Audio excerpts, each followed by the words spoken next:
Nous sommes en train d'expliquer la jeunesse congolaise comment les systèmes fonctionnent. Parce que vous pouvez aller à n'importe quelle université du monde, Oxford,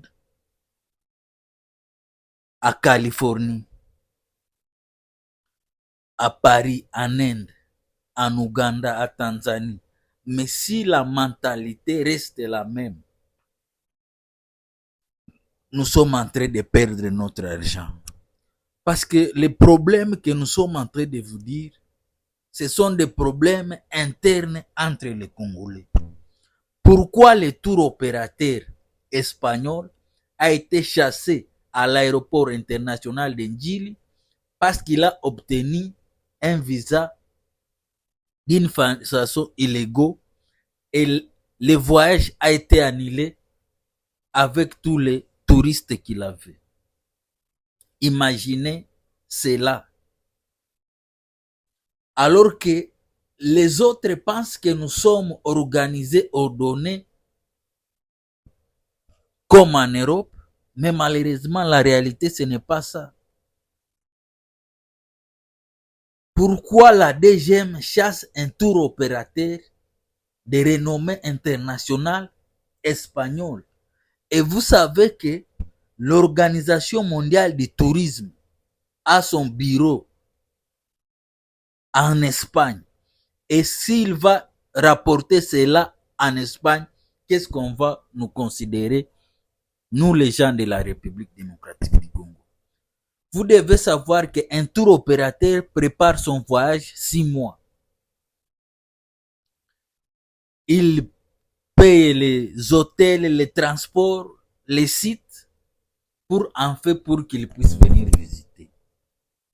Nous allons parler de quelques causes qui peuvent faire en sorte que on puisse chasser un visiteur en République démocratique du Congo. Souvent, on nous dit que après l'indépendance de la RDC, nous n'avons pas facilité les voyageurs de traverser la RDC, de traverser l'Afrique en passant par la RDC. Nous sommes en train de perdre beaucoup d'argent à cause de notre mentalité. C'est pourquoi vous allez voir la population, les gens qui sont pauvres se trouvent en République démocratique du Congo malgré la richesse. Et parmi les causes qui peuvent laisser en ce qu'on puisse chasser un voyageur à entrer en République démocratique du Congo, il n'a pas l'immigration sans document consulaire. Donc, il vient en République démocratique du Congo sans document consulaire. Immigration sans visa. Est-ce que les tours opérateurs n'avaient pas de visa? Immigration sans carnet de vaccination. Pour entrer en République démocratique du Congo, il faut avoir un carnet de vaccination. Tout ça, c'est de l'argent. Moyen insuffisant de substances. Est-ce que le tour opérateur a manqué l'argent pendant son séjour de 14 jours pour voir la nature, les merveilles de la RDC? Parce que le tour opérateur vit par des commissions. Il a ses clients qui ont payé les voyages pour visiter la RDC. Est-ce qu'il a manqué l'argent? Manque d'adresse et preneur en charge. Est-ce qu'il a manqué des hôtels ou logés à Kinshasa? Faux et usage de faux documents. Manque de billets retour. Pour le voyage de 14 jours, est-ce qu'il n'a pas prévu les billets retour? Indésirable, ou bien nous ne sommes pas accueillants, on n'a pas voulu qu'il puisse entrer en République démocratique du Congo. L'obtention illégale du visa. On lui a dit qu'il a obtenu le visa d'une façon illégale. Parce que la question que nous sommes en train de nous poser, est-ce que nos systèmes sont centralisés? Quelqu'un qui vient en République démocratique du Congo, il passe par l'aéroport international de Njili. Est-ce qu'il peut venir avec un visa qui n'est pas légal? C'est ça la question. Parce que nous savons que ceux qui veulent entrer en République démocratique du Congo d'une manière clandestine passent dans des forêts, dans des eaux, comme à l'est de la République démocratique du Congo. Le parc de Virunga, c'est 300 km. Le lac Kivu, c'est 80 km. La plaine de Ruzizi. Facilement, quelqu'un peut entrer en République démocratique du Congo parce que ce sont des forêts, ce sont des plaines que nous ne savons pas à contrôler, à maîtriser. Mais quelqu'un qui passe par l'aéroport international d'Indjili, est-ce qu'il vient sans visa vraiment? Vous devez savoir que la Direction générale des migrations génère beaucoup d'argent. Et nous pouvons générer plus et donner des emplois à nos populations qui sont pauvres à cause seulement des visas de voyageurs. C'est ce qu'on doit enseigner à l'école, comment obtenir un visa de voyage pour venir en RDC. Et actuellement, les choses se font d'une façon électronique. Même si nous, nos méthodes sont archaïques. Actuellement, les choses sont électroniques. Vous payez en ligne. Parce que le problème, je me demande, c'est est-ce qu'il y a des frustrations? Quelqu'un qui est à Kinshasa, quelqu'un qui est à Goma, quelqu'un qui est à Kisangani, à Lubumbashi, peut-être il ne communique pas.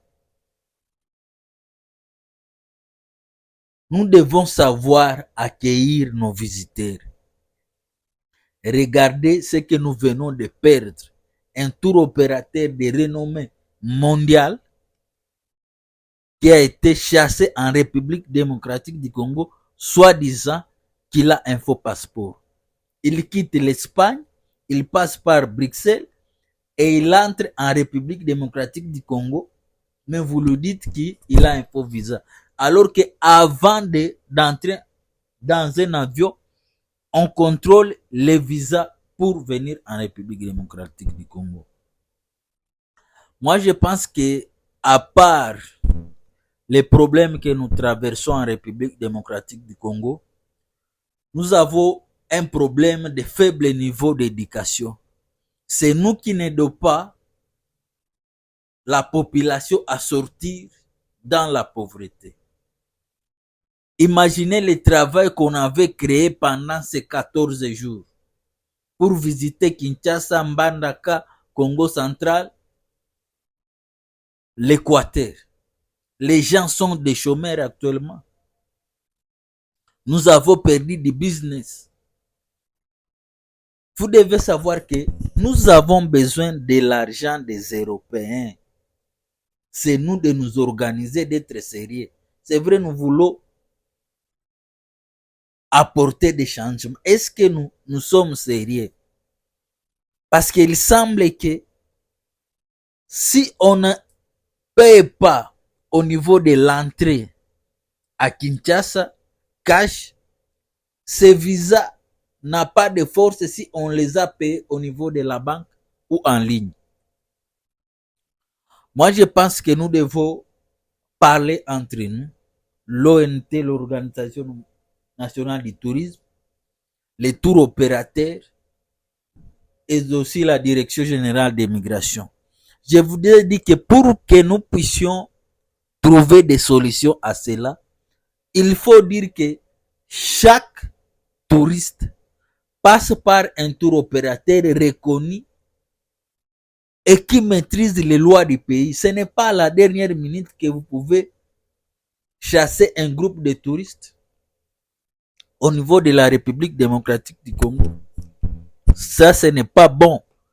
Donc, nous devons nous interpeller nous-mêmes, voir ce qui ne va pas entre nous. Parce que si nous continuons dans cette direction, nous n'allons pas sortir dans la pauvreté. Nous allons parler de comment est-ce que on prend l'image de la DGM en République démocratique du Congo, parce qu'on dit que la DGM joue contre le tourisme en RDC. Comment dans un pays il peut y avoir plus de 4000 DGM à l'intérieur du pays? Même si vous êtes fraudeur, comment vous allez traverser tous ces gens-là?